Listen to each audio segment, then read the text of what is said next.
Hello, and welcome back to our exploration of the unknown. Tonight's mystery isn't found in a haunted house or at the bottom of the ocean. It's a mystery you can hold in your hands, yet it's more impenetrable than any fortress. It is a book, written in a language that no one on Earth can read.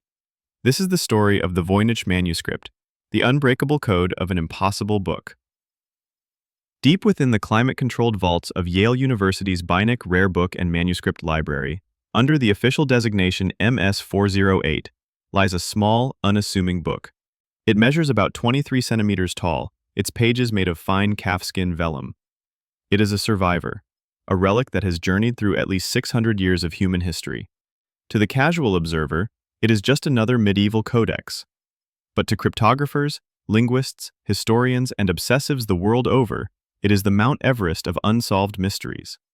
This is the Voynich Manuscript, and it is a book that actively resists being read.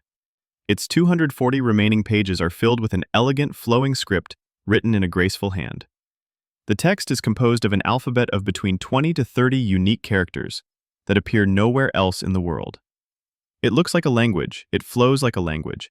It has all the statistical markers of a genuine functional language, yet for over a century of intense effort by the world's most brilliant minds, no one has been able to translate a single word. If the text is a mystery, the illustrations that adorn its pages are a journey into a surreal alien world. The manuscript is a visual cacophony of the bizarre, divided by scholars into several distinct sections.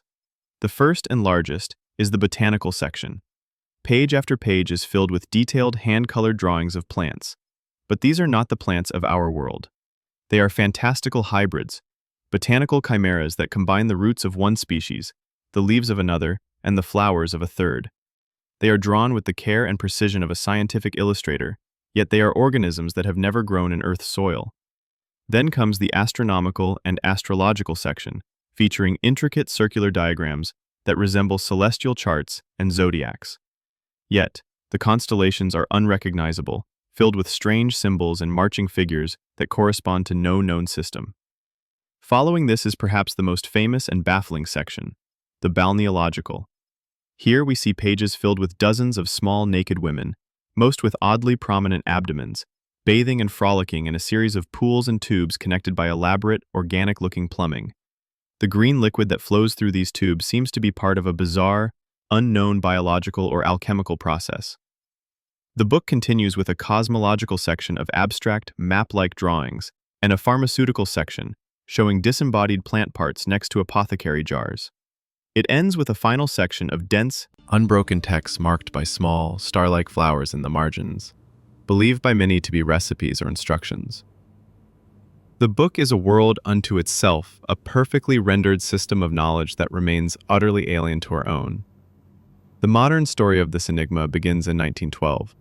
A Polish-American antique book dealer named Wilfred Voynich was on a purchasing trip in Europe. At the Villa Mondragone, a Jesuit college near Rome, he was shown a collection of ancient manuscripts the college wished to sell. Amongst them was this strange, indecipherable codex. Voynich was immediately captivated. Tucked within the book was a letter, dated 1665, from a man named Johannes Marcus Marci, the rector of Prague University, to the famed Jesuit scholar in Rome, Athanasius Kircher. Kircher was a 17th century polymath, a man said to know everything. He had famously claimed to have deciphered Egyptian hieroglyphs.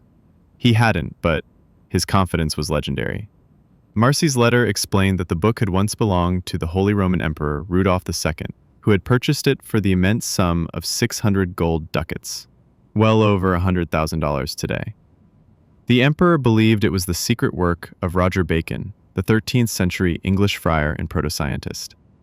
Marci was sending the book to Kircher, hoping that he would be the one to finally unlock its secrets. As far as we know, Kircher failed. This letter provided a tantalizing but murky history. The trail suggests the book passed from Emperor Rudolph II to his court herbalist, Jacobus Sinapius. From there, it went to an unknown owner before being acquired by George Baresch, a 17th century alchemist in Prague. Baresch was obsessed with the manuscript, calling it a sphinx that was taking up space uselessly in his library. He was the first known person to try and fail to decipher it, and it was he who first sent a sample to Kircher, beginning the book's academic journey. After Marcy sent the full book to Kircher, it disappeared into the Jesuit archives for over 200 years, until a determined book dealer named Voynich brought it back into the light. Wilfrid Voynich became obsessed, dedicating the rest of his life to solving the manuscript's riddle. He enlisted the help of top academics and, crucially, the burgeoning field of cryptography. This was the era of World War I, the golden age of code-breaking. He sent copies to William Friedman, the legendary American cryptographer who helped break Japan's Purple Code in World War II. Friedman and his team spent decades on the Voynich Manuscript. Their conclusion? Utter frustration. Friedman famously stated that it appeared to be an attempt to construct an artificial or universal language of the a priori type, meaning a language built from scratch, based on a logical classification of ideas. But he could not prove it, nor could he decipher it. The central paradox of the manuscript is this. Statistical analysis reveals that the script, dubbed Voynichese, behaves exactly like a real human language. It adheres to Zipf's law, a linguistic rule stating that the most frequent word will appear about twice as often as the second most frequent, 3 times as often as the third, and so on. Its entropy, a measure of its orderliness, is similar to that of Latin or English. The words are not random gibberish, there is a clear and consistent structure. However, the structure is bizarre. Voynichese has very few short words of 1 or 2 letters, and very few long words of over 10 letters. Certain characters seem to appear only at the beginning of words, others only in the middle, and some only at the end. This rigid structure is unlike any known natural language. This has led to a century of brilliant minds proposing a wide range of theories, each attempting to slay the Sphinx. Theory 1 is that the manuscript is written in an unbreakable cipher. The underlying text, or plain text, could be a known language like Latin or a medieval European dialect, but it has been encrypted using a method so complex that it remains secure even from modern computers. Perhaps it uses a multi-alphabet substitution cipher, combined with nulls, meaningless characters, and other cryptographic tricks. The problem is that most complex ciphers tend to destroy the natural statistical patterns of language, yet the Voynich manuscript retains them. This makes a simple cipher unlikely. Theory 2 suggests it is not a code at all, but a lost natural language, written phonetically in a unique alphabet.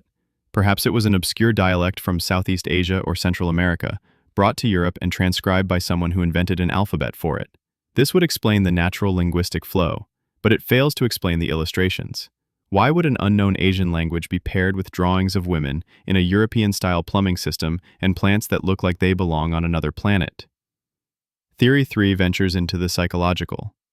Perhaps it is an example of glossolalia, or speaking in tongues written down. It could be the work of a religious visionary or a brilliant outsider artist, channeling a language that has a deep, personal structure, but no external objective meaning.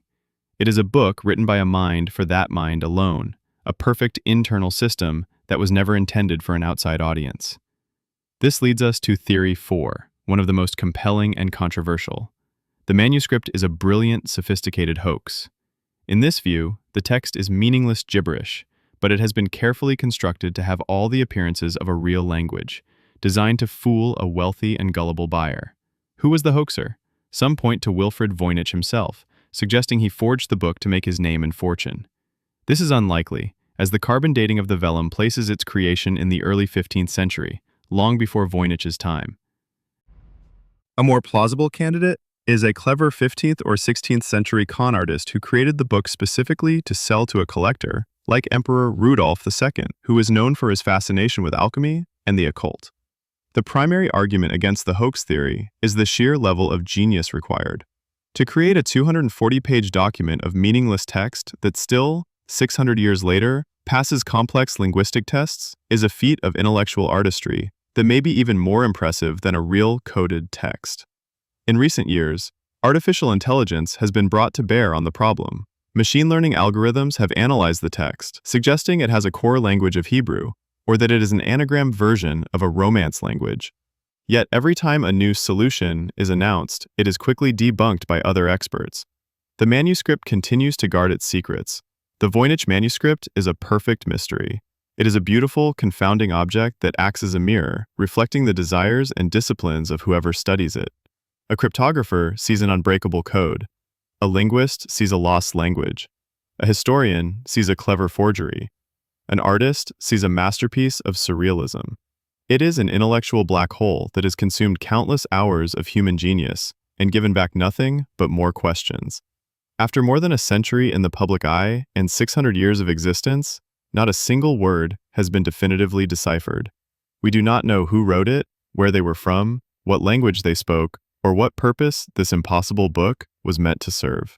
Is it a manual of secret knowledge, the ravings of a madman, or the greatest practical joke in literary history?